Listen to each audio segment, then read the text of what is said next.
Welcome everybody. So this year I've bestowed upon myself a goal. This goal being to drastically improve my cooking skill to such a level that I surpassed the likes of people like Gordon Ramsay. And such, the first step to achieving this goal is to improve the likes of my baking. As some of you may know, I'm currently well below average in terms of my baking skill. However, I am a quick learner, so according to my calculation, I should be an expert in absolutely no time whatsoever. So today, to start my quest to become the best, I'll be making my first ever baguettes. Let's get into it.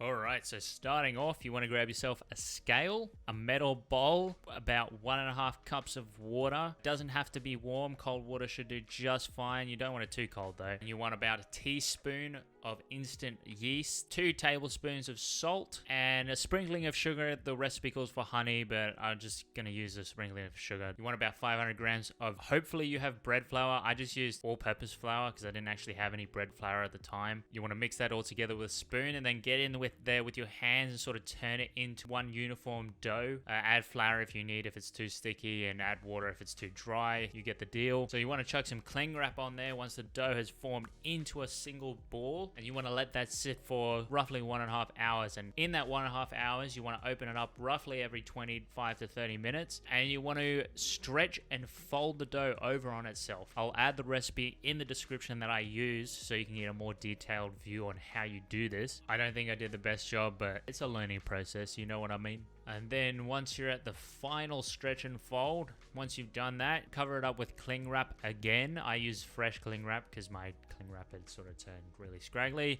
You want to chuck that in the fridge for 12 to 15 hours. Mine was roughly 18 to 20 because I had to go to work the next day. But once it's the next day, you want to flour your work surface. Bring your dough out of its bowl, flatten it out onto the work surface. Cut it into 3 equal-ish pieces, and you want to sort of form them into rectangles. Then once you flatten them out, I had to move them to another work surface so I could start making my meatballs. And while that's happening, they'll rise for another 30 to 60 minutes. So onto the meatballs. Blend some onions. You can grate them, but I recommend blending just because it avoids you crying your eyeballs out. And remember to always struggle to open the blender thing because you tied it on way too tight. You want to cut the ends off of a carrot, peel it, and grate that carrot finely onto your cutting board. Once done there, you want to grab your bowl again, which you have cleaned the dough out of. Open your meat, chuck it in there, and then go back a step, grabbing yourself some parsley from your garden, finally chopping that up, adding the carrot and parsley to your bowl of meat and your onion. Don't forget the onion. Cracking an egg into the bowl, and don't forget the feta. I use Greek feta. You want to crumble that all up. Make sure the feta isn't too lumpy, otherwise it sort of doesn't form properly when you're making the meatballs. With roughly 3/4 cup of breadcrumbs. Get in there with your hands, mix it up nice and well.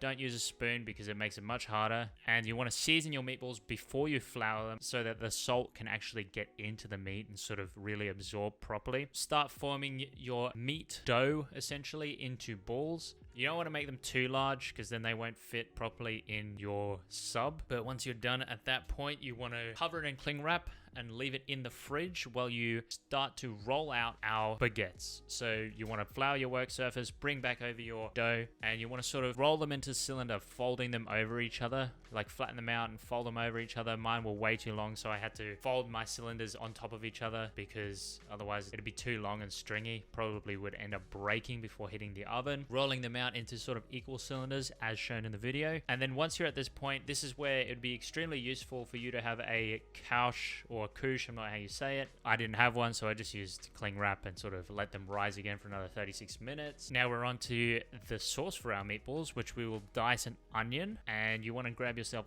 3 cloves of garlic, crush them up, and take the skin off, finally dicing them. And then once you're at this point, add a pan onto the stove at medium high. Once it's heated up, add the onion and garlic with another pan going on to another burner, which you should be setting to also medium high. Add your tomato paste, which we made last week for last week's video. Mixing that in, and then add your meatballs one by one. Add yourself wine. I never measure the wine. You can just do it by eyeball. You want roughly like maybe half a cup. And add yourself your chopped tomatoes. And then you want to flip your meatballs after 8 to 10 minutes. Add yourself 1 cup of boiling water and a teaspoon of stock to your sauce to add a little bit of flavor. And now this is where I made a mistake with my baguettes. Same as with the pasta video last week, I didn't add enough flour to the dough, meaning that it's stuck to the parchment paper. However, I just roll it out again, add a little bit of flour off camera, which you can't see. I made scores. This is where you use something like a dough lame, I think they're called. And now you want to chuck your bread into the oven with another person helping you to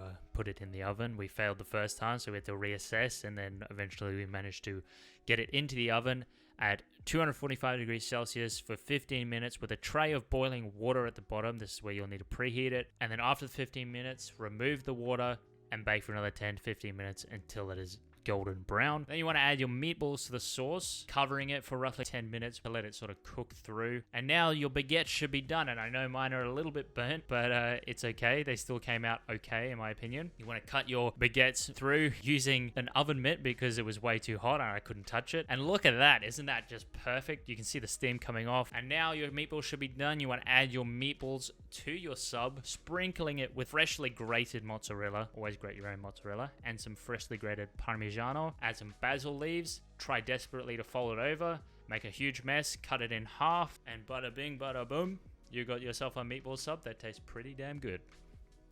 I will see you next week.